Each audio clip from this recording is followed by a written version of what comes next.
Okay, today's lesson is all about chip shots around the green. Now, quite often when I do playing lessons with clients, they haven't really got a clue what club to use. They tend to use the same club repeatedly. Today I want to share with you how you can decide what club to use in terms of landing spots and hole location and lie, but also make sure you test yourself in order to know which one works best for you. And that's really important at this. If you're really successful at one particular shot, that's the go-to shot for you, even if it's not always the perfect choice. Keep watching to learn how.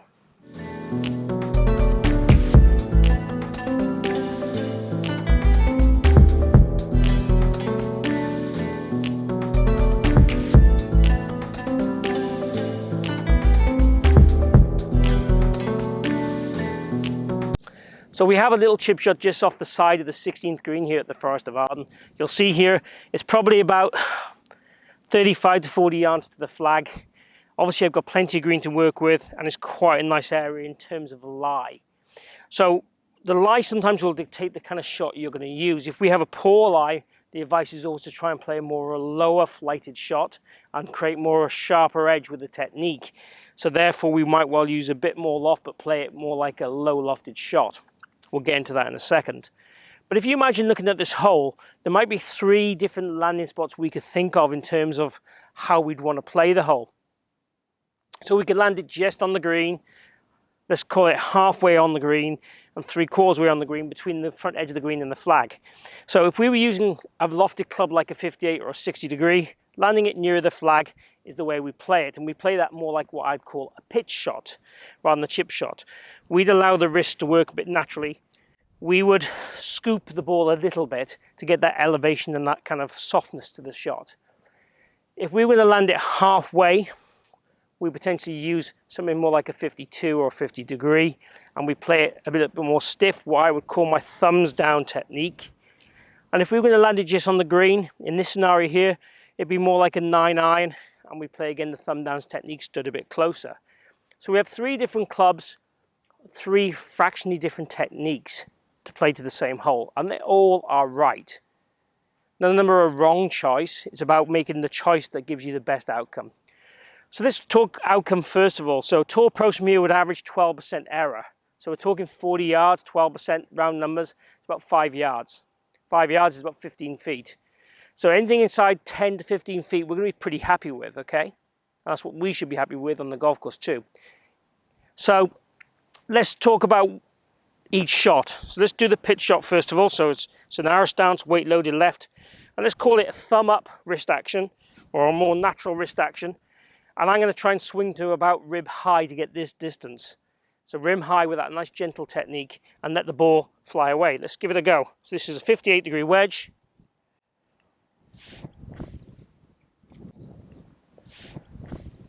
I'm pretty happy with that outcome, to be honest with you. Looking from here, it's a few feet short of the hole, but landed pretty much exactly where I wanted it to, and just had a nice little bit of release. I'm not going to get backspin or too much check coming from a semi-rough lie, and also there's a lot of dew in the ground at the moment, so there's not going to be that much friction to give me that spin. So that's exactly how I'd want to play it. That would be the standard pitch, or what we call the snazzier look, or the more professional look to playing that shot. Is it the best shot for you? Not so sure. Let's have a look. Now I'm going to go to a 50 degree. I don't carry a 52, so 50 or 52 degree would be a good choice. This time, we're looking to land it roughly about halfway. And this is what I call my chip pitch shot. So it's very much like a Jason Day type pitch. Everything stays stiff, the body rotates, ball center, weight forward, the setup's the same as the previous shot. We're just going to try and land this ball about halfway.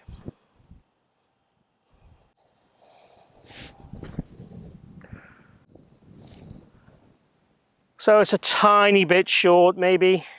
Still pretty pleased with the outcome. It's probably about 6 to 7 foot away from the hole. Tiny bit to the right. Pretty happy with that, to be honest. If I was here or I was watching one of my students hit the shot from me, I'd be saying to you, that's a nice shot. It's not as close as the first one. So at the moment, the first shot is what I'd be leaning to do more often from the evidence. But bear in mind, I wouldn't judge it on one shot. I'd probably do 5 or 10 shots with each club and probably make a note of how many were inside 3 foot or how many inside 5 foot or something like that as a bit of a guideline. So the last option, I've got a 9 iron. This one's going to land probably within the first 10 foot of the green, or on the green within 10 foot. Get my English a bit better there for you. That's what happens when you're Welsh, you don't get the English right all the time. So we're looking for a 9-iron. We're going to play this nice and stiff, so very much thumb down. I am going to stand a little closer to the ball on this one, try and get the heel of the club a little bit more airborne, wrists a bit more arched. Probably have 70% of the weight on the lead foot instead of 60%, and I'm going to get it running most of the way. So we'll go with the shot.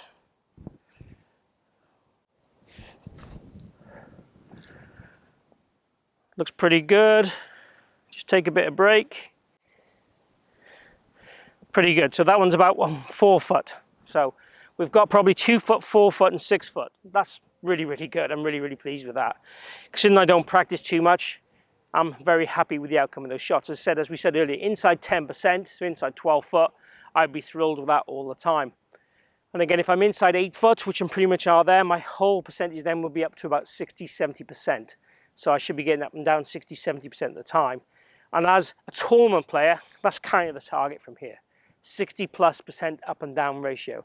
If you were a 9 handicapper, maybe 40%. If you're an 18 handicapper, maybe 20%. So be realistic with what we're trying to achieve, and be realistic with the shot you're trying to play. Now, as I said, if we have a bad lie, I'm probably going to take the 50 degree and make it more like the 9-iron and play it stiff and land it on the front of the green and let it release. So we always adapt for the lie depending on what we have in front of us, and also what slopes. If there's more slopes on the front edge of this green, we might use a more lofted club to clear those slopes and then get the ball to the hole. Take the slopes out of play. So try and look at the area in which you're landing in the topography of the green and decide what kind of club you want to use that's going to be easiest to make you more successful. So there you have it, 3 different clubs, 3 fractionally different techniques. All for me would be good options if you're in this location on the golf course. What I'd like you to do is go away and practice the 3 different shots, the 3 different clubs, and start to make a little bit of a note of which one you're more successful with. Obviously you can practice the ones you're not as successful with to get better at that, but also go to the one you're most successful initially. If you've enjoyed the video, please click like and share the video. It really helps. So if you can do that, that'd be great. Also, please post any comments down below, any questions, any feedback, requests for videos. I really welcome them. Lastly, if you haven't followed me already, please join me by clicking my logo down below. And hopefully we can improve your golf and lower your scores. So I'd love to see you back here again soon at the Forest of Arden. Thank you for joining me today.